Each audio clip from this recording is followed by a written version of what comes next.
Bien, buenas noches, bienvenidos una vez más a nuestro programa, tu programa Saber Sin Fronteras, punto de convergencia de todas las tendencias espirituales. Nosotros a lo largo de nuestros programas hemos venido hablando de una frase en común de la denominada nueva era.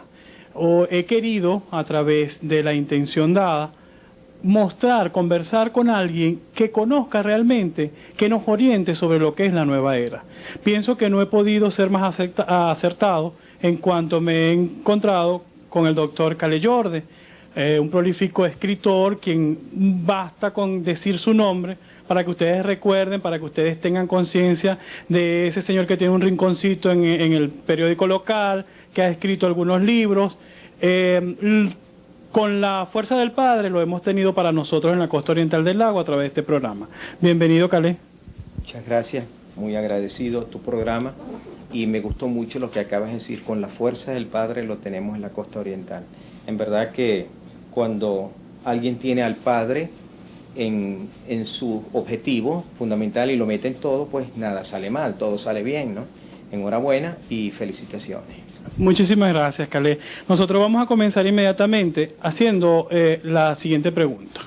Nosotros estamos conscientes de que cada ciclo, cada era trae consigo cambios en cuanto a lo que son los dogmas, en cuanto a lo que es la creencia, en cuanto a lo que es la religiosidad. Antes de tocar esa parte, explícanos un poquito qué es una nueva era. Nos explicas las cuatro eras que antecedieron a esta nueva era del Acuario, para que nuestros televidentes en casa se vayan ubicando en lo que es la nueva era o lo que es realmente una era nueva. Cada vez que el zodíaco da la vuelta completa, transcurren aproximadamente 25.963-65 años. Esto dividido entre 12, que son los 12 signos, da un aproximado de 2.160 años, que es lo que caracteriza cada era. Y efectivamente cada era tiene su propio paradigma, su propio enviado o maestro y su propio mensaje de acuerdo a la tonalidad del hombre. Han transcurrido muchas eras, desde luego, pero hasta donde la historia ha registrado, han transcurrido 4 eras, porque el zodíaco se mueve de atrás hacia adelante, de Piscis a Aries, ¿no? De modo que cada era son 2.160 años aproximadamente, y digo aproximadamente porque unas son más grandes que otras, más largas que otras, ¿no? Estamos nosotros en el claroscuro, en el intermedio, saliendo de una época, de una era que se llama la era de Piscis, que se caracteriza por lo emocional, la era de las emociones y los sentimientos, para entrar en la era del aire, que es la era de Acuario. En realidad va a ser el tiempo dorado de la humanidad, donde la humanidad va a madurar, la humanidad va a salir del descontrol de las emociones a las cuales está sometida, al control de lo aéreo, porque la característica de la nueva era acuariana es el aire, ¿no? De manera que será una era de lo mental, una era de lo concreto, de lo pragmático, de la síntesis. Y tú me preguntabas que cuáles eras han transcurrido, hasta donde la historia tiene data, han transcurrido de atrás en adelante la era de Moisés, primero la era de Tauro, ¿no? Con el becerro de oro regiendo. Entonces nos remontamos a la época de los faraones en Egipto, donde el buey Apis era el dios y se adoraba a la tierra y se le rendía culto a la agricultura y al sembradío, ¿no? Sí, perdón, Calé, antes de la era de Tauro también está la era de Géminis, que fue la de la evolución del ser, el principio de la creación. Creo que fue, no recuerdo exactamente, pero para remontarnos en esas 4 que son las que más nos han registrado, ¿no? Sí. Quería dejar testimonio de que existía también la era de Géminis. Sí, desde luego, han transcurrido ya bastante, 5 razas, ¿no? Sí, correcto. Estamos en la 5ª raza rey. Lo que ocurre con la era de Géminis es que es muy vaga, muy imprecisa. Los grandes esoteristas, pues, sin decir que aquella era no existió, claro que existió, ¿no? Simplemente hacen mucha énfasis en la era de Tauro, que es la que más reciente, ¿no? Entonces se caracterizó por Apis, por la adoración al buey Apis. Luego viene la era del Cordero, la era de Moisés, y entonces se adoraba al Cordero, y fue la era del ojo por ojo, diente por diente, de la justicia retributiva, vengativa, si se quiere, ¿no? Te hago lo que tú me haces a mí. Y fíjate que se habló del cordero y se adoraba al cordero. Posteriormente, pues en aquella era del ojo por ojo, diente por diente, porque la humanidad todavía no estaba lo suficientemente evolucionada, pues llega un nuevo paradigma, una cosa sensacional, una cosa hermosísima, ¿no? El libertador del hombre, el verdadero libertador del hombre es Jesús el Cristo, con una enseñanza maravillosa, la enseñanza del amor, que es lo que libera al hombre realmente. Al hombre no lo liberará nunca, ni le dará la felicidad, ni alcanzará su realización de ser a través de los actos de la violencia y la guerra y de la posesión forzosa, sino a través de un acto de amor. Y Jesús enseñó un paradigma maravilloso: amaos los unos a los otros, como yo os he amado, en eso seréis conocidos como verdaderos discípulos míos, ¿no? Esto significa que solo la conquista de la felicidad interna y de la verdadera hermandad se logra con el amor de Cristo. La pregunta que se hace, que nos hacemos, que te haces tú como un buscador de la verdad, que me hago yo, que me hacen los que están acá presentes, es: ¿hemos logrado realmente liberarnos de las garras de la personalidad? No. ¿Por qué? Porque no hemos comprendido el amor. El amor se ha reducido, como hasta ahora siempre ha sido, a la parte pasional y a la parte egoística, ¿no? Y entonces el hombre se quiere a sí mismo, lo cual no es malo si se quisiera como alma encarnada, si entendiera eso, ¿no? Y no como quererse y destacar el ego de uno sobre los demás. Eso sería egoísmo, ¿no? Quererse a sí mismo como chispa divina está muy bien, pero resulta que estamos en el reinado o en el imperio del egoísmo, donde cada quien quiere más las cosas para sí mismo que los demás. Se piensa más en el bien particular, en el bien común, perdón, en el bien individual que en el bien común. Y eso ha sido la desgracia de la humanidad, y por esa razón, pues, están todos los valores invertidos, Jesús, absolutamente todo, a un paso de una nueva era, con un mensaje que va a concretar las enseñanzas de Jesús el Cristo. La era de Acuario es lo que hoy en día estamos sintiendo, aún no ha llegado. Algunos opinan que comenzó en el año 54, otros señalan que fue en el 49. El momento en que cuando comenzó no es tan importante como los efectos. Nosotros estamos comenzando a sentir que ya el claro oscuro se está tornando en más claro que oscuro, que ya la época intermedia entre esa oscuridad terrible y el amanecer, tú sabes que no amanece violentamente, sino que es gradual el proceso de amanecer, ¿no? El cielo oscuro se torna violáceo, luego anaranjado, luego amarillo y enseguida aparece el sol. Nosotros andamos ya, para decírtelo en colores, en la fase de lo violáceo, ¿entiendes? ¿Por qué lo decimos? Porque ya las características del cambio todas se han dado. Por cierto, en estos tiempos está una de las últimas, ¿no? Graves amenazas al sistema económico mundial, ¿no? Cuando eso ocurre, y ustedes están viendo, los periodistas, cómo se tambalean, ¿no? Y cómo empieza la gente a preguntar si iremos a repetir la depresión de los años 30, y la gente está muy asustada, ¿no? Aquella cadena de quiebras bancarias, ¿no? Estamos en el claro oscuro porque ya se nota, por un lado, un gran despertar conciencial en los hombres. Este programa que tú haces, por ejemplo, ¿qué significa eso? Ese es un rayito de Acuario que te está tocando a ti, ¿no? Que tú estás haciendo tu cometido, estás guiando a la gente, mandando rayos de luces para que la gente despierte. Acuario tendrá una característica muy importante, que no habrá jerarquía ni nadie imponiéndose a otro, no es proselitismo. Tú no estás haciendo proselitismo con los amables televidentes que nos ven, sencillamente tú envías un mensaje y señalas el camino. A cada quien tiene que trajinarlo, porque la salvación es individual, ¿no? Entonces estamos en el claro oscuro, estamos en una época donde ya se nota un gran despertar conciencial, simultáneamente con la caída, casi un desplome de todos los valores, ¿no? En la medida en que todas las organizaciones religiosas, políticas, sociales, económicas, que fueron creadas con un interés personalista, con un interés egoísta, grupal, significa que no hay amor real, genuino, en esa misma medida todas se van a desmoronar.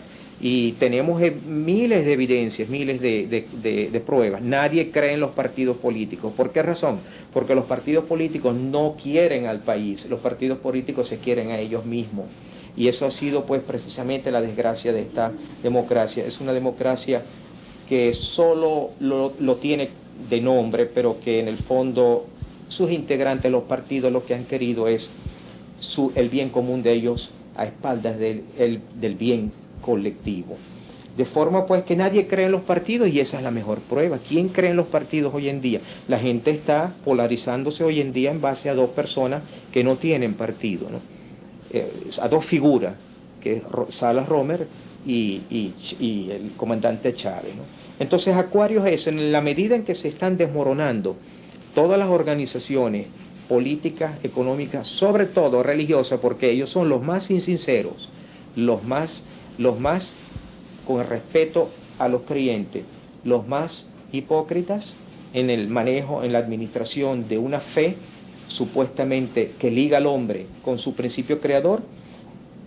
Ellos son los primeros que van a sentir la falta de credibilidad, y qué es lo que está ocurriendo hoy en día. Eso quiere decir entonces, Khaled, que esta es la era de la concretización de Dios acá en la tierra. Es la era de la concretización de Dios en la tierra, es la era del despertar conciencial sobre una idea maravillosa, Jesús, que se simplifica así. Dios no hace acepción de personas, y Dios está en forma inmanente dentro de cada uno de nosotros como chispa divina, espíritus encarnados, ¿no? Y Dios a la vez es trascendente. Cuando nosotros comenzamos a comprender bien el sentido de que Dios es inmanente, en consecuencia, si está dentro de ti y está dentro de mí, tú eres mi hermano espiritual y los señores son mis hermanos espirituales.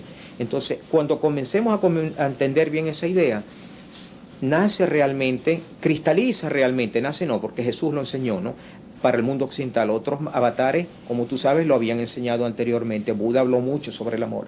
Pero cuando empezamos a entender que todos somos hermanos espirituales, las razones por las cuales hay guerra, codicia, hambre, violencia, se tienen que caerse de inmediato, porque no puedo yo tratar a mi hermano espiritual de esa forma tan egoísta, de esa forma tan hipócrita, tan fariseica que hoy en día tratan unos a otros. Ok, Khaled, ¿tú pudieras, por favor, definir de una manera entendible y un lenguaje sencillo a nuestros televidentes la era del Acuario? Sí, la era del Acuario es la era de la verdadera fraternidad del hombre, donde se van a comprender que hay una sola religión y que los hombres son una unidad. La humanidad es una vibración espiritual creada para la evolución independiente. Cada quien crece por sí mismo, pero en el fondo todos estamos unidos a Dios. La era de Acuario es la que unificará realmente al principio creador con los hombres. Y las primeras características de cambio se van a notar en las religiones, porque va a haber una sola religión, la religión del amor que Cristo Jesús enseñó. La era de Acuario será la era de la concretización, voy a utilizar tus propias palabras, del amor divino en el planeta Tierra, la concretización de Dios a nivel de esta humanidad. Dios está dentro de cada uno de nosotros, y en Acuario el hombre aprenderá a expresar los atributos divinos de ese Dios que tiene adentro en el trato con los demás. Esa es la mejor de todas las religiones. No importa el credo de las personas, no importa que la persona sea budista, que sea judía, que sea maometana, que sea cristiana, siempre Dios no hace excepción de personas. Dios no inventó las religiones, ni ningún profeta ha inventado las religiones. Es el hombre el que les dio nombre y empezó a sectorizar, empezó a decir que cada religión es mejor que la otra, que la suya es mejor que la otra, y empezó a enseñar y hacer creer que Dios se parcializó y se les reveló a ellos y les dio la administración de una religión.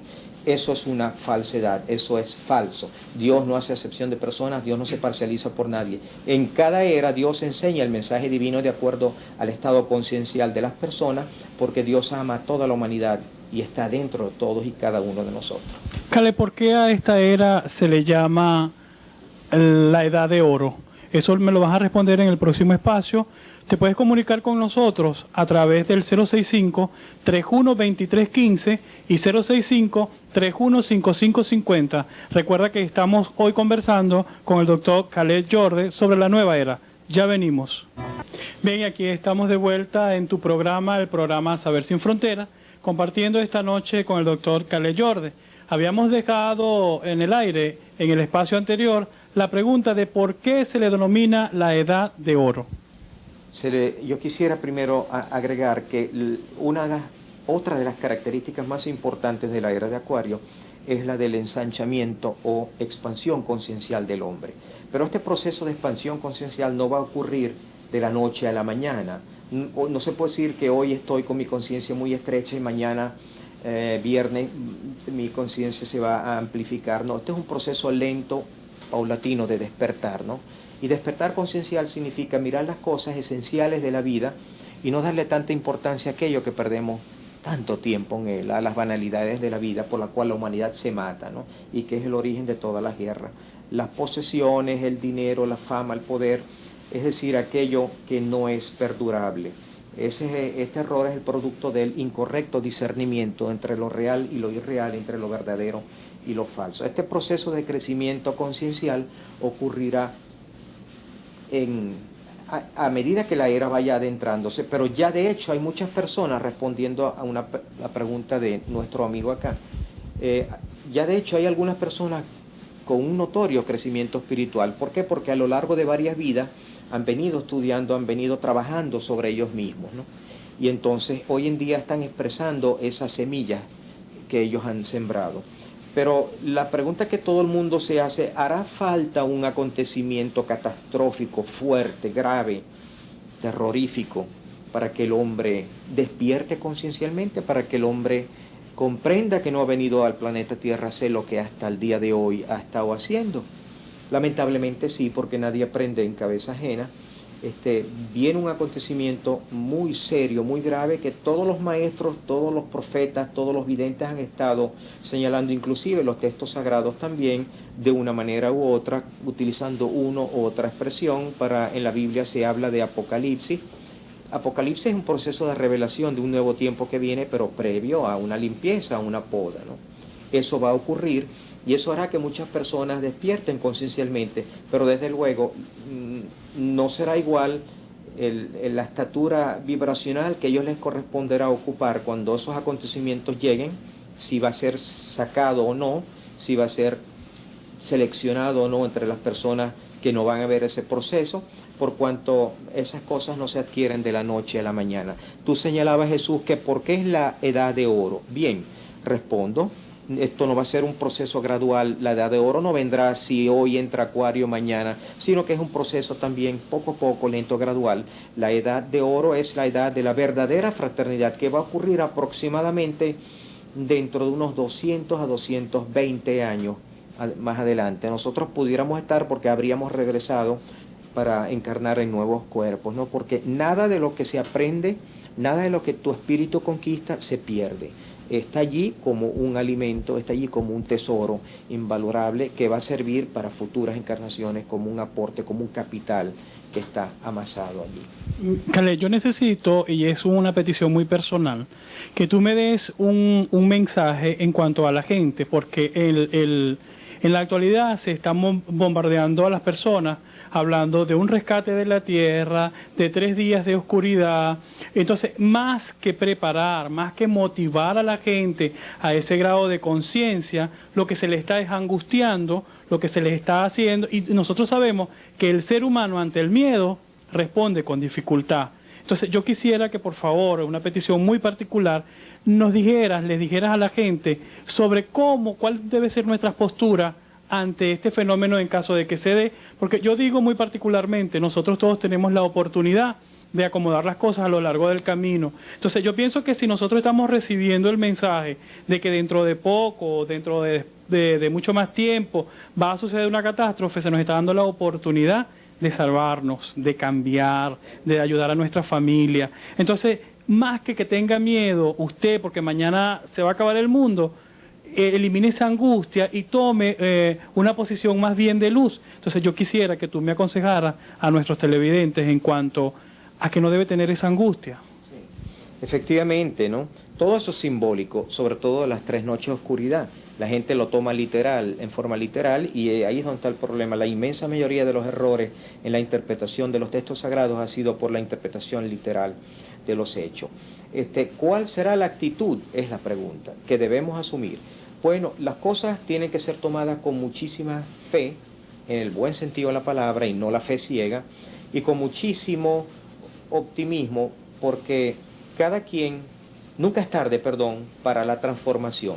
Cada quien tiene la oportunidad de ser, vamos a llamarlo así, rescatado. Es un proceso que no crea terror ni pánico, es un proceso que va de peor a mejor, de lo malo hacia lo bueno, de manera que constituye como un paso hacia el frente, como liberar al hombre de las angustias de la vida terrenal, que son muchísimas, ¿no? Hoy en día ningún panorama está claro, es muy oscuro y te produce enormes conflictos, enormes temores y dudas, y la situación económica misma, la inseguridad personal, las incertidumbres a granel, ¿no? Esto es un proceso que no debe crear pánico, ha ocurrido en el planeta Tierra en el pasado, todo el mundo conoce y sabe que no es un mito lo de la Atlántida y anteriormente la Lemuria, y el mito o el símbolo del arca de Noé.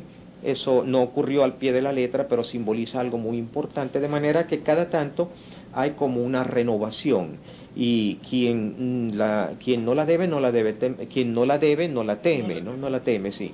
¿Cuál sería la actitud idónea? Bueno, amigos queridos, nunca es tarde. Acuérdense ustedes de la leyenda de Lot, que Dios quería, según el Viejo Testamento, destruir a la ciudad, y él intercedía para que no lo hiciera, y Dios le decía que buscara tan siquiera un inocente, ¿no? Pero como no había ninguno, pues tuvo que destruir con el fuego. Eso es algo que hay que tomarlo simbólicamente también, aunque Sodoma y Gomorra está demostrado que existió geográficamente, ¿no? Mire, nunca es tarde para transformarnos, nunca es tarde para comenzar de nuevo. Simplemente hay que actuar con conciencia, hay que ser dioses en la tierra, hay que comenzar por la transformación interna de uno, no ser egoísta, no ser deshonesto, no ser perverso, no ser malvado, ser consciente, ser solidario con los demás. A tener un principio de justicia, eso es muy importante, darle a cada quien lo que realmente le corresponde y hacer las cosas como si el maestro estuviera, nuestro maestro Jesús, Buda, Moisés, quien quiera que sea, hacer las cosas como si el maestro estuviera al lado de nosotros verificando qué tal lo estamos haciendo. No hacerle a nadie aquello que no nos gustaría a nosotros que nos hiciese. Es decir, son principios éticos y morales enseñados por todos los maestros, y ahí está la clave para la salvación, ahí está la clave para el rescate, de manera que nunca es tarde. Dios es amor, Dios está en todos los corazones, y la inteligencia cósmica, Jesús y los maestros del invisible están pendientes de nuestra transformación, así sea pequeña, así sea del tamaño de un granito de arena, una transformación, una intención de transformarnos, para ellos intervenir a salvarnos y ayudarnos. Yo quiero agregar a esto que basta con que tú dejes de ser malo y comiences a ser bueno para que se dé en ti esa transformación. Recuerda que la vida misma nos da la oportunidad de irnos midiendo día a día. Entonces, ¿qué te quiero decir con esto? Que si te tropiezas con la piedra una vez, 2 veces, 3 veces, levántate y cada vez con más fuerza a seguir adelante, porque la oscuridad siempre está pendiente de donde está llegando la luz. Entonces, cuando tú decides cambiar, cuando tú decides transformarte, te vas a conseguir con un montón de circunstancias que quieren que hagas lo contrario. Basta con que comiences a ser bueno y dejes de ser malo para tu autosalvación. Vamos a cumplir con unos interesantes compromisos de la planta y ya regresamos. Recuerda que puedes participar llamando al 065-312315, 315550. Este es tu programa Saber Sin Fronteras. Estamos de vuelta en tu programa Saber Sin Fronteras, esta noche compartiendo con nuestro invitado de hoy, el doctor Cales Jordes, ese mismo que usted lee domingo a domingo en el periódico local. Hoy está compartiendo con nosotros, ayudándonos a discernir, a entender, a conceptualizar lo que es la nueva era del Acuario. Yo sé que existe un decálogo de la era del Acuario. Yo quisiera, Calet, de tu viva voz, nos hablaras cada uno de los puntos que componen este decálogo y cómo se pone en práctica día a día, o cómo nosotros podemos ir ejercitando este decálogo en nuestra vida individual. Es difícil que te lo diga de memoria, ¿no? Pero la actitud del hombre debe ser, en primer lugar, yo tengo mi propio decálogo, ¿no? Quizás lleguen a 5, no lleguen a 10, mis propias reglas, a raíz de la experiencia de estas charlas que frecuentemente uno da. En primer lugar, mirar a todos los hombres como almas y no como cuerpo. Cuando nosotros tengamos a una persona, estamos haciendo un negocio con ella, es nuestro amigo, es nuestra contraparte, inclusive en un juicio, yo soy abogado, ¿no? Es nuestra pareja, es nuestra mujer, es nuestra amiga, es alguien que nos presente. mirarla como alma y no como cuerpo. Porque cuando la miras como alma, estás concientizando de que es tu hermana espiritual, chispa divina encarnada. En consecuencia, no puede uno, bajo ningún concepto, jugarle una treta o ganarle en velocidad. Quisiera utilizar, estoy utilizando expresamente estas expresiones, ¿no?, muy prosaicas para que la gente me entienda. En segundo lugar, diría yo, mirar tener en aquella persona una contraparte y aplicar con respecto a ella la regla de oro, no hacerle lo que no me gustaría a mí que alguien me haga. En tercer lugar, ser lo más transparente, honesto y justo con esa persona, como si ella estuviera en aquel lugar y yo estuviera en aquel lugar y ella acá. Eso es lo que nosotros llamamos ponernos en los zapatos de la persona. De la otra persona. En cuarto lugar, actuar con conciencia, hacer la justicia, porque la justicia, amigos queridos, es un principio divino. La justicia humana es un principio pálido, muy diluido de esa justicia divina. Pero quien actúe con justicia, como si el maestro estuviera al lado, pues está haciendo feedback a esa justicia divina que tanto el Creador exige. Y yo diría que en quinto lugar, ser muy sincero y libre de la doble intención en los corazones. Porque cuando tú aparentas ser transparente, cuando tú eres transparente realmente, tu alma es un espejo, tu alma irradia la bondad que cada ser humano debe tener. Y también quisiera agregar tenemos que ser alegres y gozosos, pero no en el sentido de bonchones, perdóname esta expresión, sino en el sentido de, si somos seres humanos y si somos criaturas de Dios, debemos tener un contento y una alegría y vivir contento y alegría por todas las cosas buenas que también tenemos. No todo es malo en el mundo.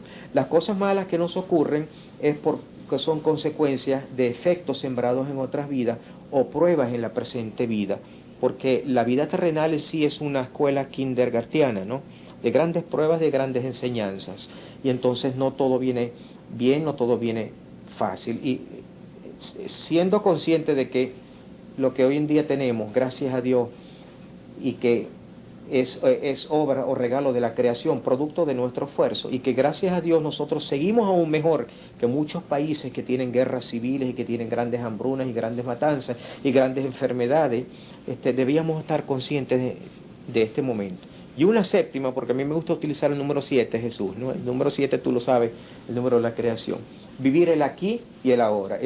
Esta regla y la anterior son bases fundamentales del budismo, esta filosofía de vida, religión que yo estudio y de la cual soy adepto, ¿no? El presente hay que vivirlo, el aquí y el ahora, porque tenemos los hombres un grave problema, y es que vivimos o anclados en el pasado, lamentando las cosas malas que nos ocurrieron, los amores que perdimos y las oportunidades que se nos fueron, o las bromas que alguien nos echó, o el daño, la calumnia y lo mal que nos trataron. Vivimos en el pasado gastando nuestra energía mental, o vivimos en el futuro pensando y soñando y especulando y viendo qué es lo que vamos a hacer, inclusive temiendo a ese futuro, cuando Jesús enseñó que hay que ser como las aves, que ellas ni hilan, ni tejen, ni siembran, sin embargo, y los lirios del campo también se visten con ropajes de Salomón, y Dios les provee de todo. Vivimos en el pasado y vivimos en el futuro y no nos ocupamos del presente. El pasado no lo podemos cambiar, pasado es. El futuro no podemos perder tiempo pensando en él porque aún no ha llegado. Esto no significa ser imprevisible. Hay que vivir es el presente, el aquí y el ahora. ¿Por qué? Porque el aquí y el ahora es el que va a forjar nuestro futuro. Nuestro destino lo hacemos según como hoy en día estemos sembrando, según como hoy en día estemos actuando. De manera que si un muchacho, un joven estudia y se prepara, pues entonces va a cosechar un excelente futuro. El pasado, ¿qué es lo que hay que hacer de él? Simplemente traer las experiencias, buenas o malas, que cosechamos. Recordarlo solo para fortalecer las experiencias, de modo que no vayamos a tropezarnos con la misma piedra que otros se tropezaron. Este es mi, no decálogo, sino mis 7 reglas de oro para la era de Acuario. Perfecto. Es que nosotros en el programa acostumbramos a pedirle a nuestros invitados secreticos, consejos que nos ayuden a cambiar que de alguna manera nos permitan a nosotros entrar en la lumbrera, ponerla en práctica. A veces nos enseñan métodos para mejor meditación, a veces nos enseñan algún camino corto para amar más al prójimo. Yo quisiera pedirte y comprometerte en que nos des algún consejo que nos sirva a todos para seguir en el camino de la luz. Sí. Hay muchas reglas muy lindas, pero vamos a hablar de las más sencillas, ¿no? Cuando ustedes estén cortos de dinero, amigos televidentes, invoquen, decreten su conexión con el poder de la creatividad. Ustedes pueden decir, yo me conecto con el rayo de la providencia divina, o pudieran decir, yo me conecto con el rayo de la abundancia de Dios, porque Dios es abundancia y en todas partes está.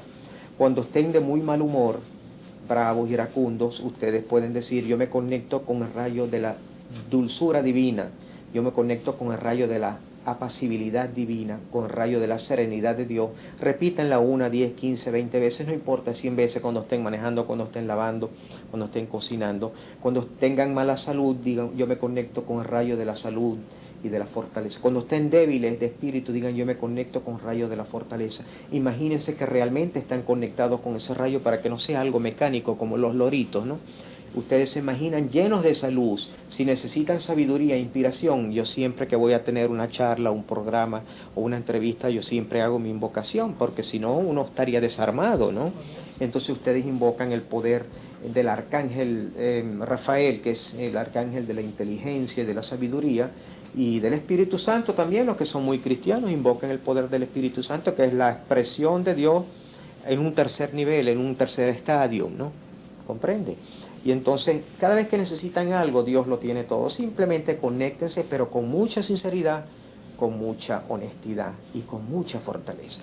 Muchísimas gracias, Caleb. Ahora yo quisiera, Caleb, que nos hablaras un poquito, en un minuto que nos queda, ayudándome a que la gente cambie esa visión que tiene de un Cristo crucificado y que deben comenzar a ver a un Cristo resucitado, lleno de mucho amor. Por allí lo llaman el Cristo de los 7 rayos, tiene muchísimos nombres, el Cristo metafísico, y asimismo pues te doy la oportunidad de que te despidas. Muchísimas gracias. Lamentablemente, con todo respeto, no hay fe que se haya apartado más de Cristo y sus enseñanzas que la fe vaticano-romana. Ellos crearon, hasta el siglo II ya se hablaba del Cristo resucitado, se comenzaron a hablar del Cristo resucitado, pero para ellos trabajaron con la condena y el miedo. Y entonces la idea es traer un Cristo crucificado, un Cristo doloroso, un Cristo sufriente, y cerrarle, oscurecerle, apagarle el entusiasmo de las personas a través del miedo y la muerte, y entonces ser ellos intermediarios entre el hombre y Dios. Esa es la mejor clave para manipular la fe, y eso es un error. Cristo es amor, y Cristo es bondad, Cristo es dulzura, Cristo no es muerte. Si Cristo venció la muerte, ¿por qué siempre sacan ese crucifijo? Deberían más bien todo lo contrario, hacer desaparecer la cruz para mostrar a Cristo resucitado, volando, ascendiendo, como debe ser. Eso es un error de la fe con una intención de manipulación. Realmente, con todo respeto, la fe vaticano-romana no es una fe cristiana propiamente dicha, es una fe romana latina. Tiene que cambiar, el precio es muy caro, están perdiendo 1 millón de seguidores mensualmente, ellos lo saben, tienen sus estadísticas. Los viajes del Papa por el mundo son viajes proselitistas para recuperar a los católicos y no como se ha hecho creer que es una labor humanitaria de acercamiento de todas las religiones. No hay tal acercamiento. El budismo sí es, y la misma inclusive filosofía de Satya Sai Baba, sí es un acercamiento de todas las religiones. Sai Baba dice que la religión no es tan importante como el creer en Dios y como expresar los atributos, y que todas las religiones son buenas, y que el hombre debe practicar fielmente su religión. El que es católico, que sea un buen católico; el que es budista, que sea un buen budista; el que es un musulmán, que sea un buen musulmán. Cristo ha resucitado. Pues bueno, vamos a verlo entonces como el Cristo de la luz de la era de Acuario. Por cierto, Cristo como conciencia crística, no el personaje histórico, ¿no? Va a estar en cada corazón y se va a expresar muy vivamente en todos los hombres de buena voluntad. Bueno, muchísimas gracias, Calé, y después de haberte escuchado, no quiero sino decirle a nuestros televidentes que vamos a tener un programa especial con Calé donde nos va a hablar sobre las nuevas religiones. Tienes que estar al tanto, tienes que estar pendiente cuando yo lo anuncie, porque él ya está comprometido a hacer un nuevo programa sobre las nuevas religiones. Muchísimas gracias por tu atención y recuerda que tu cita es todos los miércoles de 8 a 9 en este canal con tu programa Saber Sin Fronteras.